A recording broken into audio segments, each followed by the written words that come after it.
नमस्कार दोस्तों, मैं दिलीप कुमार। दोस्तों, बीपीएससी टीआरई 3 की पुनर्परीक्षा की तिथि घोषित कर दी गई है।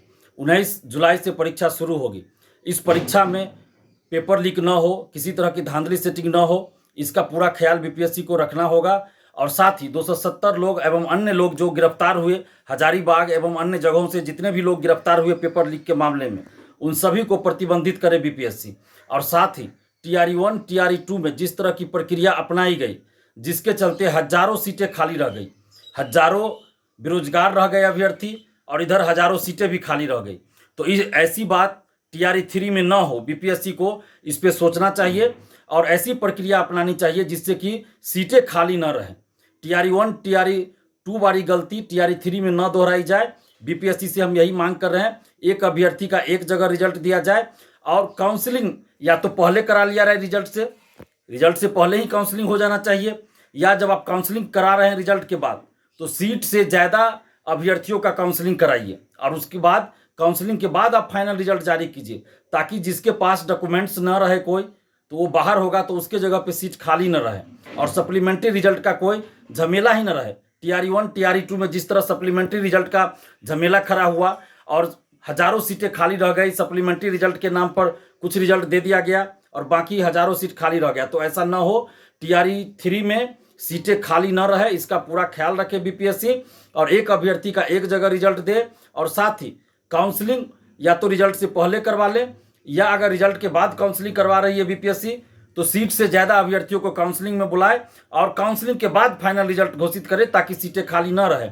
और टीआरई 1 टीआरई 2 का जो भी सप्लीमेंट्री रिजल्ट हो उसको जारी करे बीपीएससी और शिक्षा विभाग आपस में सामंजस्य स्थापित करके टीआरई 1 टीआरई 2 का जितना भी बनता है सप्लीमेंट्री रिजल्ट वो जारी करे। और साथ ही टीआरई 1 टीआरई 2 में हजारों ऐसे अभ्यर्थी हैं जो फर्जी दिव्यांग सर्टिफिकेट, फर्जी आवासीय, फर्जी जाति, फर्जी ईडब्ल्यूएस सर्टिफिकेट लगाकर नियुक्ति पा ली है और वो नौकरी भी कर रहे हैं। तो एक बार काउंसलिंग किया जाए, जितने भी सेलेक्ट हुए हैं जो शिक्षक बने हैं उन सभी का एक बार फिर से डॉक्यूमेंट्स वेरिफिकेशन एक एक शिक्षक का हो, बायोमेट्रिक लिया जाए और जितने लोग फर्जी डॉक्यूमेंट्स पे बहाल हुए, चाहे वो फर्जी दिव्यांग सर्टिफिकेट लगाए हों, फर्जी आवासीय लगाए हों, या फर्जी एसटीईटी, फर्जी सीटेट, फर्जी बीएड, फर्जी डीएलएड, कोई भी सर्टिफिकेट अगर फर्जी लगाए हो तो उन सबको बाहर किया जाए और बायोमेट्रिक भी लिया जाए, ताकि अभ्यर्थियों को न्याय मिल सके। और साथ ही चूंकि आपने टीआरई 1 टीआरई 2 बहुत हड़बड़ी में और बहुत जल्द ले लिया, पहले नियोजन इकाई से बहाली होती थी, फिर बीपीएससी से बहाली शुरू हुई और ये टीआरई 1 के बाद तुरंत बाद टीआरई 2 लिया गया, फिर टीआरई 3 की वैकेंसी निकाली गई और एसटीईटी कुछ सब्जेक्ट के लिए 11-12 साल के बाद हुआ, तो शिक्षक अभ्यर्थियों को मौका नहीं मिला। तो इसलिए कम से कम 2 एग्जाम के लिए एज में छूट दिया जाए, कम से कम 2 टीआरई के लिए आगे एज में छूट दिया जाए, सबों को अधिकतम उम्र सीमा में छूट दी जाए।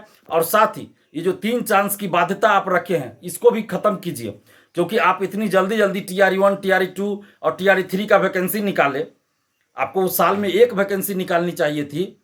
एक वार्षिक कैलेंडर होता है हर भर्ती आयोग का, हर पद के लिए वैकेंसी का, लेकिन आपने 6 महीना के अंदर 3 वैकेंसी निकाल दिया, टीआरई 1 टीआरई 2 टीआरई 3। तो इसलिए आप 3 चांस की बाध्यता को भी समाप्त कीजिए। जब तक अधिकतम उम्र बची है, अधिकतम उम्र सीमा तक अभ्यर्थी परीक्षा दे सके, जैसा कि सिविल सेवा में है, बीपीएससी सिविल सेवा में है, दरोगा सिपाही, बीएसएससी सब में यही है कि अधिकतम उम्र सीमा तक एग्जाम देते हैं लोग, तो वैसी ही व्यवस्था शिक्षक भर्ती में कीजिए और 3 चांस की बाध्यता को आप समाप्त कीजिए, ये होना चाहिए। और टीआरई 2 टीआरई 1 का जो सप्लीमेंट्री रिजल्ट है उसको जल्द जारी किया जाए, ताकि हजारों अभ्यर्थी को न्याय मिल सके जो नौकरी के योग्य हैं लेकिन अभी भी बाहर हैं, सीटें खाली हैं और बाहर ये बेरोजगार घूम रहे हैं, इनकी उम्र समाप्त हो रही है। हजारों ऐसे अभ्यर्थी हैं जिनकी उम्र समाप्त हो गई, अब वो कहाँ जाएंगे। इसलिए टीआरई 1 टीआरई 2 का भी सप्लीमेंट्री रिजल्ट जल्द जारी करे, शिक्षा विभाग बीपीएससी आपस में सामंजस्य स्थापित करे, बिहार सरकार भी इसमें हस्तक्षेप करे और मुख्यमंत्री जी को तो हस्तक्षेप करना ही चाहिए। और साथ ही डोमिसाइल की जो बात है, डोमिसाइल जैसे यूपी में है, शिक्षक भर्ती में अलग नियम है, झारखंड में अलग है, कुछ अन्य राज्यों में अलग है, जहाँ पे बिहार के अभ्यर्थियों को नुकसान होता है, फॉर्म नहीं भर सकते। कुछ वैकेंसी ऐसा है जिसमें फॉर्म तो भर देंगे लेकिन सिलेक्शन नहीं हो पाएगा, तो इसलिए बिहार में भी डोमिसाइल संविधान के दायरे में रहकर डोमिसाइल लागू करना चाहिए और खासकर शिक्षक बहाली में तो डोमिसाइल लागू होना ही चाहिए। अन्य बहाली में भी डोमिसाइल लागू होना चाहिए। 85 से 90% आप डोमिसाइल लागू कर सकते हैं। 10% में बाहरी भी रहे और बिहार के लोग भी जनरल कैटेगरी में आ जाएंगे, बिहार से बाहर के भी, और बिहार के लोग भी इसमें रहेंगे। तो इसलिए इस पर भी सरकार को विचार करना चाहिए कि डोमिसाइल लागू हो। और महिला आरक्षण बिहार से बाहर की महिलाओं को नहीं मिलना चाहिए। साथ ही दिव्यांग आरक्षण भी बिहार से बाहर के लोगों को नहीं मिलना चाहिए। इन सभी चीज़ों पे बिहार सरकार को और खासकर मुख्यमंत्री नीतीश कुमार जी को जल्द विचार करना चाहिए और अभ्यर्थियों के हित में फैसला लेना चाहिए, क्योंकि लाखों अभ्यर्थियों के साथ, बिहारी बेरोजगार अभ्यर्थियों के साथ यह अन्याय हो रहा है।